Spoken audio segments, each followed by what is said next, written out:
Assalamualaikum warahmatullahi wabarakatuh. Saya Bunga Rizky Amelia dari Universitas Lambung Mangkurat, Fakultas Ekonomi dan Bisnis, Prodi Manajemen. Video ini dibuat untuk memenuhi tugas dari Ibu Ana Nurfaida selaku dosen mata kuliah Manajemen Inovasi dan Kreativitas. Dalam video ini akan membahas tentang teknologi dan inovasi. Sekian perkenalan dari saya. Selamat menonton. Sebelumnya, kita perlu mengerti tentang teknologi dan inovasi, serta melihat aspek organisasi secara luas. Bagaimana menciptakan nilai bagi perusahaan melalui pengelolaan teknologi dan inovasi. Ada berbagai definisi dari teknologi itu sendiri, banyak perspektif berbeda dengan pemahaman mengenai teknologi yang ada. Menurut White and Burton, teknologi adalah sebuah proses yang digunakan untuk mengubah input menjadi output. Teknologi adalah penerapan pengetahuan untuk melakukan pekerjaan. Teknologi adalah pengetahuan teoritis dan praktis, keterampilan, dan artefak yang dapat digunakan untuk mengembangkan produk serta produksi dan sistem pengiriman. Teknologi adalah sarana teknis yang digunakan orang untuk meningkatkan kualitas lingkungan mereka. Teknologi adalah penerapan sebuah ilmu, terutama untuk tujuan industri atau perdagangan, mencakup seluruh metode dan bahan yang digunakan untuk mencapai tujuan tersebut.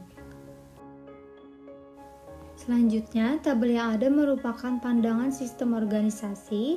Teknologi adalah pengetahuan, produk, proses, peralatan, dan sistem yang digunakan dalam penciptaan barang atau penyediaan jasa. Definisi ini seperti yang diilustrasikan pada tabel tersebut. Pandangan sistem menyajikan perusahaan sebagai asosiasi bagian yang saling berhubungan dan saling tergantung. Pendekatan sistem untuk menerapkan teknologi melibatkan kerangka input, transformasi, output, dan umpan balik seluruh proses. Hal ini juga melibatkan individu, kelompok, dan departemen yang membentuk organisasi dan lingkungan eksternal yang mempengaruhi perusahaan tersebut. Penting atau tidak mengelola teknologi itu? Ada beberapa alasan mengapa kita harus memperhatikan pengelolaan teknologi. Perkembangan teknologi yang cepat menuntut pendekatan lintas disiplin jika pembangunan ekonomi ingin terjadi secara efektif dan efisien untuk memanfaatkan peluang teknologi. Cepatnya perkembangan teknologi dan meningkatnya kecanggihan dari konsumen telah memperpendek siklus hidup produk. Hasil dari faktor-faktor tersebut adalah kebutuhan organisasi untuk lebih sangat aktif dalam pengelolaan teknologi. Ada kebutuhan untuk mempersingkat waktu, pengembangan produk, serta mengembangkan lebih banyak fleksibilitas dalam organisasi. Lead time dari ide ke pasar dikurangi dengan munculnya teknologi baru. Meningkatnya persaingan internasional menuntut organisasi untuk memaksimalkan daya saing dengan secara efektif menggunakan teknologi baru. Seiring perubahan teknologi yang sangat pesat, ini berdampak pada perubahan sistem manajemen dan equipment yang digunakan. Dalam menghadapi perubahan ini dilakukan beberapa tahap, yaitu tahap awal atau tahap penerimaan, tahap penyesuaian, dan tahap penggunaan. Maka sebenarnya manajemen teknologi adalah perhatian utama bagi perusahaan. Jika bisnis menggunakan pendekatan manajemen teknologi dari perspektif ini, maka ia akan memiliki dasar dan alasan untuk menjadi sukses. Selanjutnya, dimensi global. Globalisasi dan teknologi adalah dua pendorong paling signifikan dari kinerja bisnis. Perusahaan mendapatkan keuntungan dari skala ekonomi dan ruang lingkup dengan memanfaatkan teknologi global. Mereka juga membutuhkan teknologi untuk beroperasi secara global. Karena itu, teknologi adalah sebagai enabler globalisasi dan juga sebaliknya. Setiap perusahaan di pasar manapun dapat beroperasi secara multinasional dengan potensi keuntungan dalam bidang berikut, yaitu penetrasi pasar baru, mengakses pengetahuan dan bakat-bakat baru yang saling melengkapi, mengakses sumber daya yang lebih ekonomis, skala ekonomi dan ruang lingkup, teknologi dan berbagai sumber daya, peningkatan kapasitas, joint venture, dan kemitraan. Manfaat yang terlihat yaitu adanya respon pasar yang lebih cepat, biaya yang lebih rendah, dan lebih inovatif. Produk dan jasa yang berkualitas tinggi ditujukan pada dampak kinerja bisnis yang menguntungkan secara keseluruhan.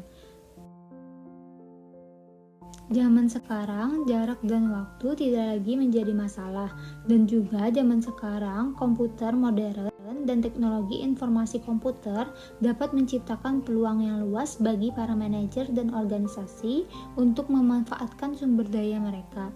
Lebih dari 500 juta pengguna di seluruh dunia telah menjadi salah satu yang paling dominan terhadap operasi bisnis yang lebih baik, lebih cepat, dan lebih murah. Teknologi internet memungkinkan perusahaan untuk melakukan bisnis di daerah geografis dengan kecepatan tinggi, fleksibilitas, dan ekonomis. Meskipun teknologi ini telah menciptakan peluang besar untuk menjalankan perusahaan yang lebih efisien dan mengejar usaha bisnis baru, mereka juga menciptakan tekanan besar untuk memberikan produk-produk mutakhir, kualitas unggul, dan pelayanan serta penghasilan lingkungan bisnis dengan perubahan cepat, berisiko tinggi, ketidakpastian, dan hampir tidak adanya hambatan kompetitif yang masuk. Perusahaan harus terus-menerus mengembangkan infrastruktur yang diperlukan untuk secara efektif menangani sebagian besar informasi yang mengalir di seluruh perusahaan dan semua masyarakat mitranya. Menggunakan teknologi internet, intranet, dan extranet menjadi penting sebagai electronic data interchange.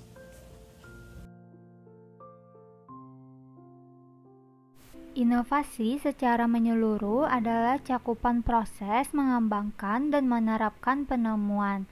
Rubinstein mendefinisikan inovasi sebagai proses di mana meningkatkan produk baru, proses, bahan, dan layanan yang dikembangkan dan ditransfer ke industri atau pasar yang sesuai. Inovasi termasuk bagian dari manajemen teknologi, tetapi karena karakternya memiliki sifat kebaruan, pengelolaan dan pengembangan bisnisnya menjadi unik. Manajemen inovasi membutuhkan teknologi, tetapi manajemen teknologi tidak selalu membutuhkan inovasi. Dalam mengelola sebuah inovasi, hal yang terpenting yaitu mengembangkan kreativitas pada organisasi itu sendiri. Salah satunya dengan lebih mendorong individu untuk berpikir out of the box. Perusahaan yang mengelola inovasi dengan baik ditandai dengan memisahkan dana untuk inovasi, kejelasan arah pada studi yang akan dilakukan dan tindak lanjut yang diharapkan, cakupan kegiatan yang luas untuk belajar dari orang lain dan untuk memperoleh pemahaman tentang apa yang orang lain lakukan, sekumpulan harapan yang realistis, suasana yang mendukung untuk debugging dan mengeksplorasi variasi serta sumber daya yang tepat untuk pemeliharaan dan layanan.